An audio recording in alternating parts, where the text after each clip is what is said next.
Graça e paz, Deus abençoe a todos. Estamos de volta com o Evangelho de Mateus, no seu 11º capítulo, que fala sobre João Batista, num momento da vida, do ministério dele, próximo já do fim.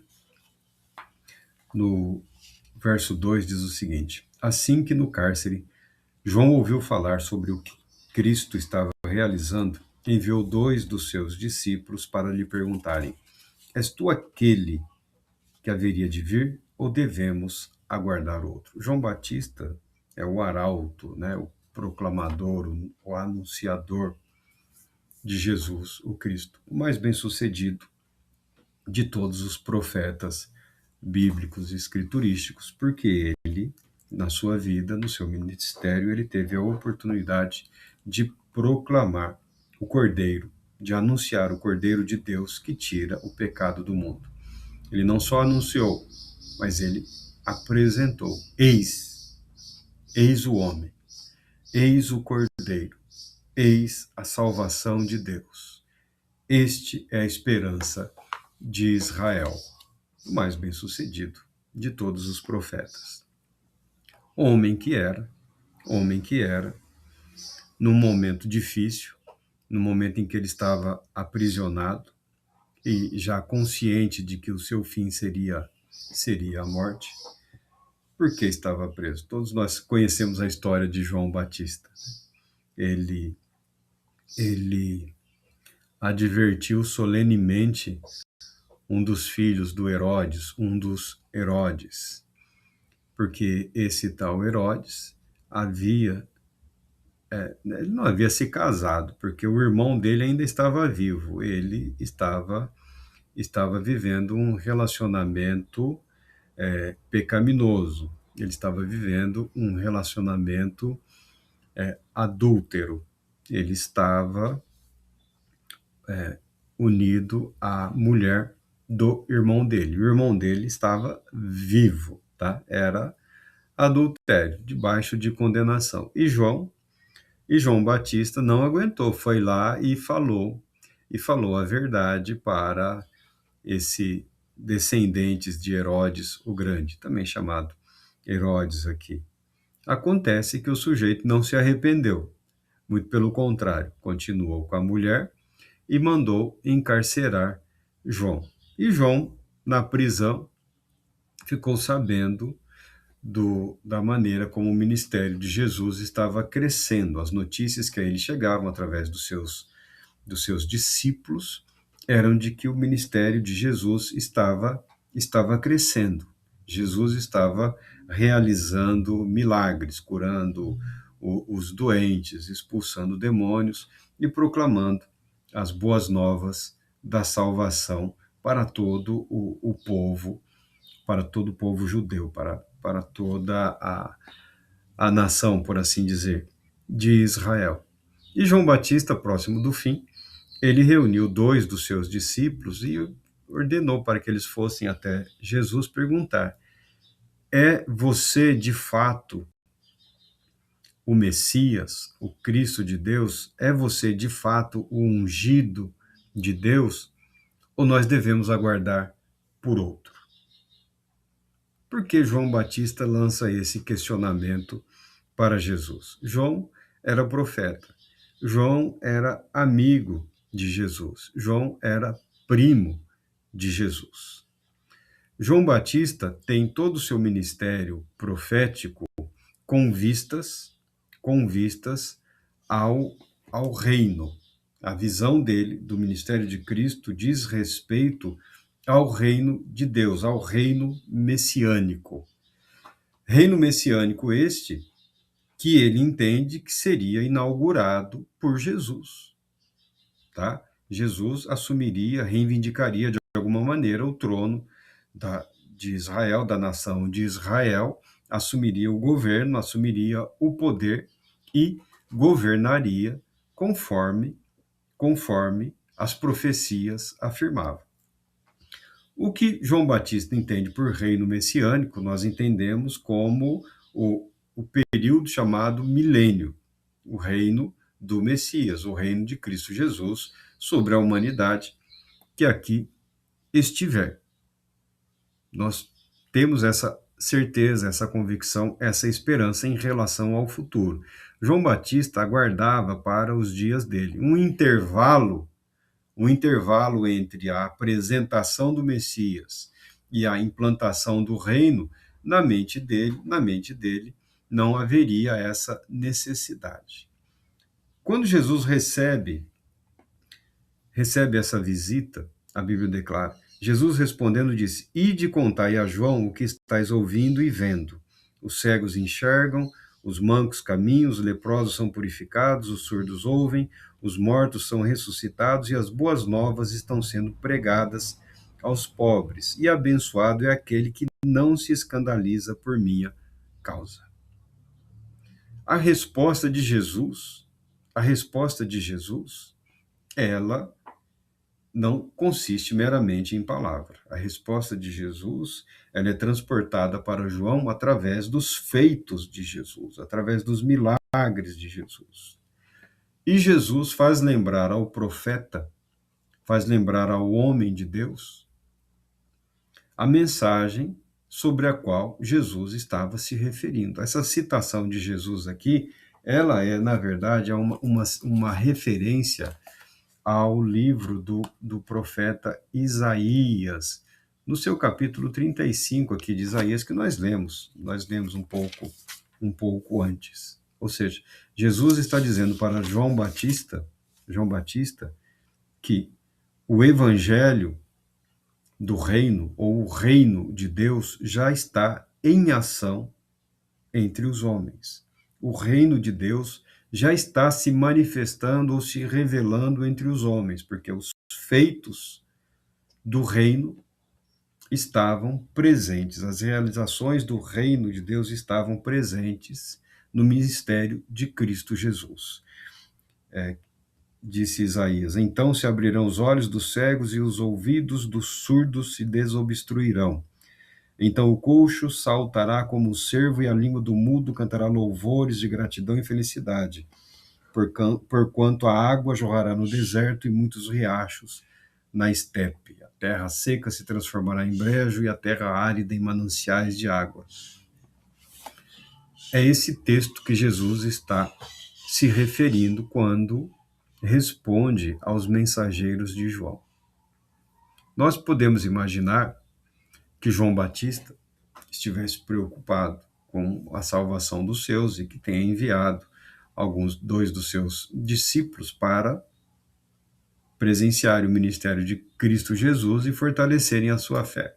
Nós podemos falar de João Batista preocupado com a proclamação, com a indicação de Jesus, o Messias, durante todo o tempo, inclusive quando aprisionado, não querendo que seus discípulos permanecessem de alguma forma alheios ao objetivo principal do seu ministério, da sua vida, que é a proclamação, que é o anúncio do Messias, do Cristo de Deus, Jesus. Então, João Batista sempre apontando o caminho para os seus seguidores. Né? O próprio João Batista, não sou eu, mas aquele que virá, e depois ele apresenta Jesus o Cristo.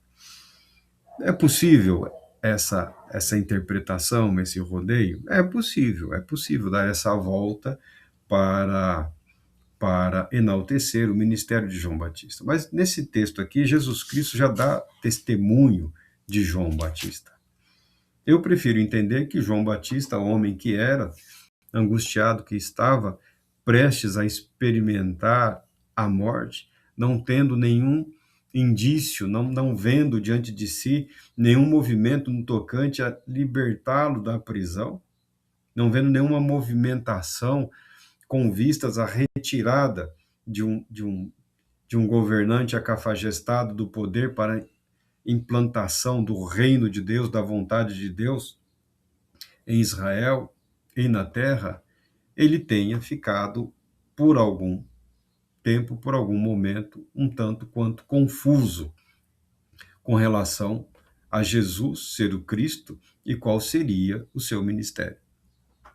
Alguma confusão nesse sentido pode acontecer na vida das pessoas, e eu acredito que aconteça na vida de várias pessoas, quando as suas vidas são tocadas por alguma calamidade. Aqui é uma prisão injusta, tá bom? João Batista não cometeu nenhum crime, não cometeu nenhum ato pecaminoso, ele não disse absolutamente nenhuma mentira, ele só falou a verdade. O rei não gostou, mandou prender. Depois, a, a companheira do rei induziu a filha num evento lá, aproveitando a embriaguez, aquela situação, já era uma coisa meio fora de controle, a pedir a cabeça de João Batista, e o rei aqui, que era um tipo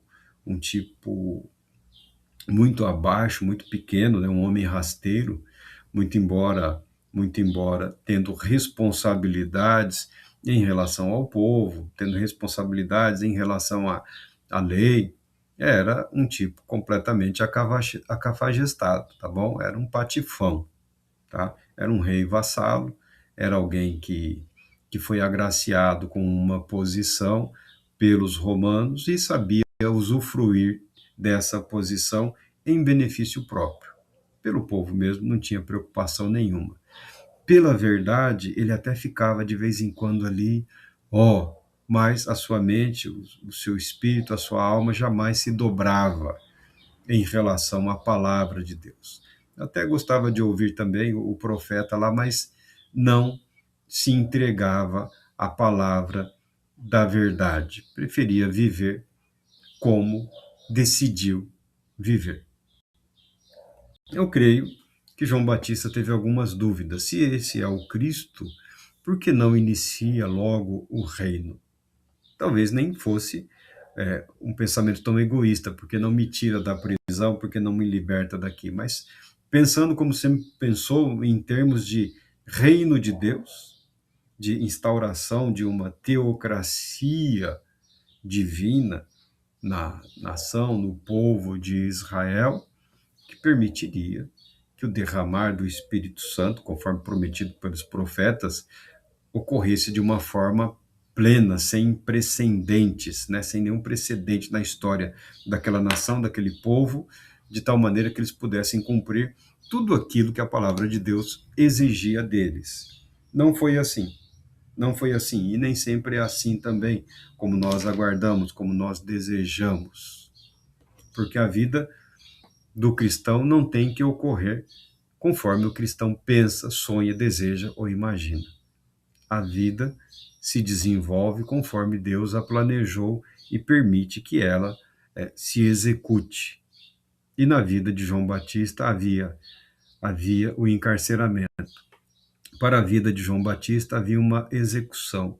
Na vida de João Batista havia o sofrer a injustiça, como sofreram todos os profetas antes dele. Perseguição, injustiça, execução. Invariavelmente, a maioria dos profetas sofreu nas mãos do povo, da própria nação. Encarcerado, ele recorreu a Cristo Jesus. Nas situações que limitam a nossa vida, nas situações que limitam as nossas ações, nas situações que limitam a plena expressão da nossa fé e da nossa convicção, ou seja, quando abatidos, quando isolados, quando oprimidos, quando sobrecarregados, devemos seguir o caminho seguido por João Batista, recorrer a Cristo Jesus. Recorrer a Cristo Jesus. Recorrendo a Cristo Jesus, nós encontraremos nele uma palavra de segurança, uma palavra de salvação, uma palavra de renovação, uma palavra de fortalecimento, uma palavra de encorajamento para a libertação, algumas vezes, ou várias vezes, não da situação que nos angustia. João não foi liberto da prisão. João não ficou livre da execução covarde que a ele foi dada. Mas João ficou livre do medo. João ficou livre da dúvida. Em Cristo Jesus, ele encontrou forças para enfrentar tudo que ele teria que enfrentar. A vida de fé não é uma vida que impede o sofrimento. A vida de fé não é uma vida que nos livra da dor, do sofrimento, da perda ou da morte. Não, não. A vida de fé nos fortalece, nos capacita a enfrentarmos a dor, a enfrentarmos o sofrimento, a enfrentarmos as angústias, a enfrentarmos a morte com alegria, com certeza de fé. Nós acreditamos naquele que é o autor e consumador da nossa fé, aquele que é a ressurreição e a vida eterna proposta e prometida por Deus. Portanto, não há mal neste mundo que seja capaz de impedir a plena realização de tudo aquilo que Deus prometeu e destinou àqueles que nele creem. E o testemunho que Jesus dá em relação a João Batista diz o seguinte, fala assim, então, o que fostes ver no deserto, um homem vestido de roupas finas, de fato os que usam roupas finas, essas roupas finas aí seriam roupas festivas ou afeminadas, essa comum aos palácios, às cortes. De fato, os que usam roupas finas estão nos palácios reais. Mas, afinal, o que fostes ver um profeta? Sim, eu vos afirmo, mais do que um profeta. Este é aquele a respeito de quem está escrito. Eis que eu enviarei o meu mensageiro à frente da tua face, o qual preparará o teu caminho diante de ti. Jesus dá testemunho do ministério de João Batista, do caráter de João Batista. Jesus confirma as palavras de João Batista em relação a si mesmo, e Jesus fala que João viveu de acordo com o plano de Deus. João viveu dentro do propósito de Deus. João foi todo o tempo guardado pela divina providência. Na sua infância, na sua juventude, na sua idade adulta, no seu ministério profético, João estava sendo guardado na prisão, no encarceramento, no isolamento, na quase solidão, e João estava guardado por Deus na execução injusta, na morte. Isso é algo que nós não queremos ouvir com muita frequência, porque ficou em evidência hoje uma apresentação do Evangelho como sendo algo mágico, sendo algo que impede praticamente a dor, como se o cristão fosse um tipo de anestesiado, como se fosse um evangelho que impede o sofrimento, a angústia ou a perda, como se o sucesso, em termos ou padrões chamados mundanos, né, da sociedade, desse mundo consumista que nós vivemos, como se o sucesso, de acordo com as expectativas da sociedade na qual nós estamos inseridos, fosse o padrão de Deus para a vida dos fiéis, daqueles que nele creem. O evangelho do sucesso, o evangelho da prosperidade, o evangelho disso, o evangelho daquilo, que não é evangelho. Porque o próprio Senhor Jesus já havia dito, aquele que não toma a sua cruz e não me segue, também não é digno de mim. Também não é digno de mim. Nós falamos, e a Bíblia orienta, Deus não age nas nossas vidas com base na nossa dignidade, com base nos nossos méritos ou valores. Deus age em função da sua fidelidade à sua palavra, do seu compromisso estabelecido na eternidade de resgatar, de salvar aqueles que creem. Mas aqueles que creem devem estar preparados também, à semelhança do condenado no período em que os romanos dominavam. Os romanos obrigavam o condenado à execução a levar, não era a cruz toda, era só aquela haste, né? Porque a base ficava fixada num lugar específico e o condenado levava aquela haste, era arrastado, era humilhado, era levado até o local de execução, onde ele era pendurado no madeiro e ficava exposto de uma forma humilhante. E Jesus fala que neste mundo condenado por Deus, neste mundo debaixo da condenação, nós que aceitamos o caminho da graça, nós que aceitamos o evangelho da verdade, o evangelho que nos liberta do poder do pecado e da influência deste mundo terrível e cruel, porque ele o é, injusto. Nós devemos tomar a nossa cruz para seguirmos o caminho de Cristo Jesus. Do contrário, dignidade nenhuma encontraremos no dia do Senhor. Esse testemunho que Jesus dá a respeito de João Batista, ele tem um específico para cada pessoa, para cada homem, para cada mulher, para cada jovem, para cada idoso, para todo aquele que crê em Cristo Jesus. No dia do Senhor, haverá um testemunho libertador. Haverá o testemunho daquele que é a palavra de Deus nos transportando para o reino eterno. De quem é a última palavra? A última palavra em relação à vida do cristão é a de Cristo Jesus. A palavra de esperança, a palavra de confirmação, a palavra da vida eterna pertence a Cristo Jesus. Por isso, nele confiamos. Por isso, nele depositamos a nossa fé e a nossa esperança, não em nós mesmos, não em nenhuma instituição, não em nenhum outro ser humano, única e exclusivamente em Cristo Jesus, para que a palavra da vida eterna nos transporte para o reino da luz. Deus